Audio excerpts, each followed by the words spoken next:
Today we're looking at the Pixel Watch by Google. I want to thank them for sending this over to review on the channel. Hashtag gift from Google. Pricing on this is $349.99, or you can pay $50 extra for the LTE version, and that's the one I've got here.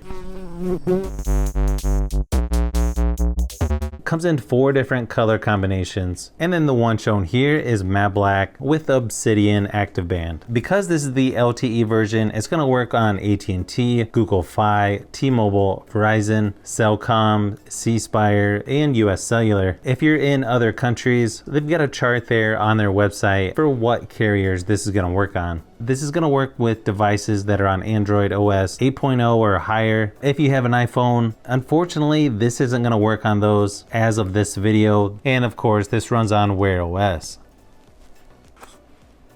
Inside the box, you've got a quick start guide, safety and warranty information.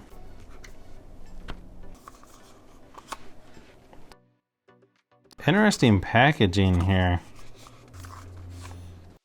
You can see here you got the small sized band and then your USB-C charger over here. Pretty decent length here on the cable. Nice little Google logo there in the bottom. A really nice quality on the band here. You can see it's the style that kind of tucks down underneath. You can see there's a crown type button there in the center on the right. Sort of a flat button above that. You've got matte black finish there around the edges. And then it looks like you've got your microphone and speaker on the opposite side. Super shiny there on the bottom where your sensors are and where it charges. You can also sort of see just how rounded the face of this watch is. I might even like the look of this better than the Galaxy Watch 4 that I have. Now, just a quick size comparison. Probably the closest in size comparison is going to be the Moto Watch 100. The biggest is going to be the OnePlus Watch and my Galaxy Watch 4. As far as build quality goes, I really like the OnePlus Watch. Problem is you can't really get that to work on other smartphones besides OnePlus. It's got a pretty soft and large band on it, but I really like how it's got the ridges. Now to get it started up, you just hold down on the crown button here on the side. It looks like it takes a little bit. As long as they're pretty close to each other, you should just have a little pop-up right on your phone. If for some reason you don't see that, you can just go to the Google Play Store and search for Google Pixel Watch. Looks like it's the same number, so just hit confirm. Yes, I want the watch to send me notifications. Just hit agree. Then you can just hit continue to confirm with your Gmail account. It could take a little bit for it to log in, then just accept the legal terms. 3, maybe 3 left? I don't know, that might be a little snug, not bad.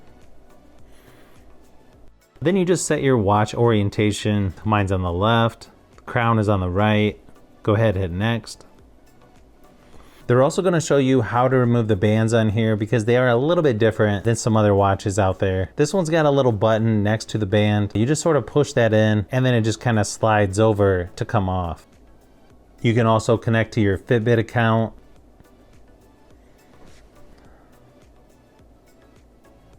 Then all you're going to do is set up your voice recognition with the Google Assistant. You can also set up a pin or pattern lock. Here's what the numbers look like.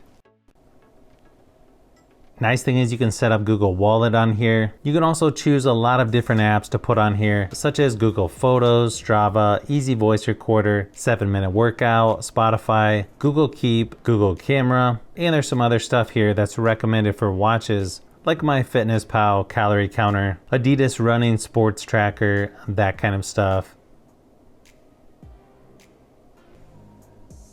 It's also going to give you a tour of the watch. If you rotate the crown, it's going to go through all of your options. The top button is going to be your recent apps. And then speaker and microphone on the side. Also, you want to make sure you don't press the side button 5 times in a row because that is going to be an emergency call. Okay, it looks like it's got a system update available.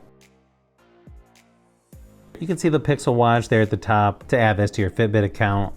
And yes, I want to replace the Versa. You can see here on the watch, sort of gives you a quick start guide here. It's going to show you swipe down to get your notifications. You can swipe from the left edge on apps, tiles, and more. And then swipe left or right to cycle through your tiles. Push the crown to go back. You can return to the watch face anytime. You can also access the apps just by pressing the crown in as well. You can also press and hold the button to talk to the Google Assistant. You can also double press the crown to access Google Pay, or press down and hold for 3 seconds to restart, turn off, and send SOS. You can sort of see how thick the watch is there once you put it on. It wakes up as it turns towards you. You can see on the home screen, you get your steps, Fitbit, heart rate. Wow, lots of steps today. How many floors, distance, calories burned, active zone minutes, exercise, hourly activity. You can also see the heart rate on there. Seems a little elevated right now. Maybe because I had to run to the door to get my Pixel 7. You can also log into the Fitbit app for your sleep information. You're also going to get 6 months of Fitbit Premium membership. Okay, that was actually really easy to connect to my Fitbit. Luckily, I already had a Fitbit account that I was using. You can see my goal of 7 hours, 30 minutes. I usually don't hit that too often. When swiping down, you get your shortcuts, like flashlight. You've also got turn on touch lock, Google Pay. You've also got find my phone.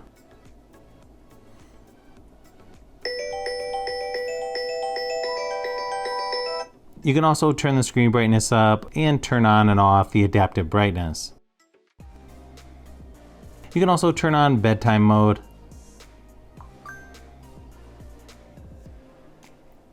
Do not disturb. Theater mode, where it kind of silences alerts, where it's going to turn off the screen and the screen wake gestures.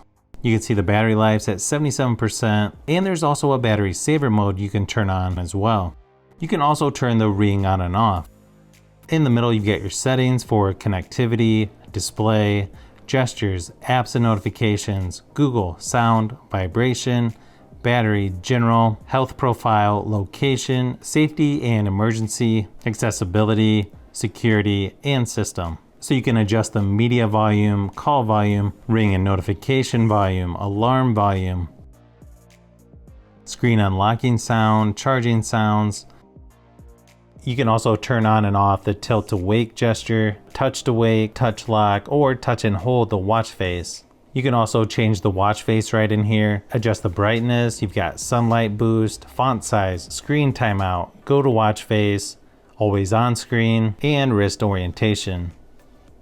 Under connectivity, you've got Bluetooth, Wi-Fi, mobile, NFC, airplane mode. You can also do a system update, but it looks like it wants you to put this on charge. Let's see what this looks like when you start charging it. Now you can just swipe over to clear your notifications, or just go all the way to the bottom and hit clear all. You're gonna see some of your stats like steps, heart rate, exercise, sleep data, agenda, scheduled events, weather. And then as you swipe over, let's say you don't want one of these on here, just tap and hold, and then you can swipe up to clear it. If you just hold down on the watch face, you can see you got some different options here to choose from. Classic, everyday, concentric, radial, track, pilot bold, big time, or you can also add new, like abstract, analog. Looks like there's a pretty decent amount here to choose from. Overall, looks like there's a decent amount to choose from, or you can even go to the Google Play Store to get more options. I think I'll just leave it on that one for now.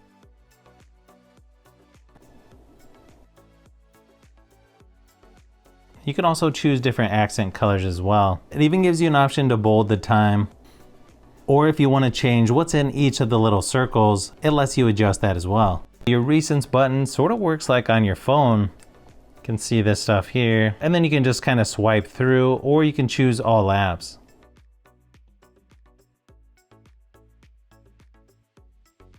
It looks like you've got a ton of different options here. You can also update all of your apps right in here as well.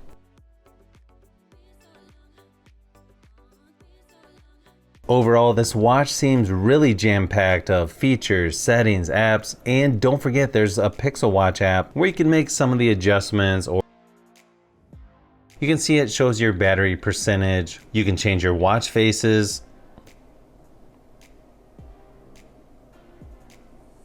You can add new watch faces, edit each one.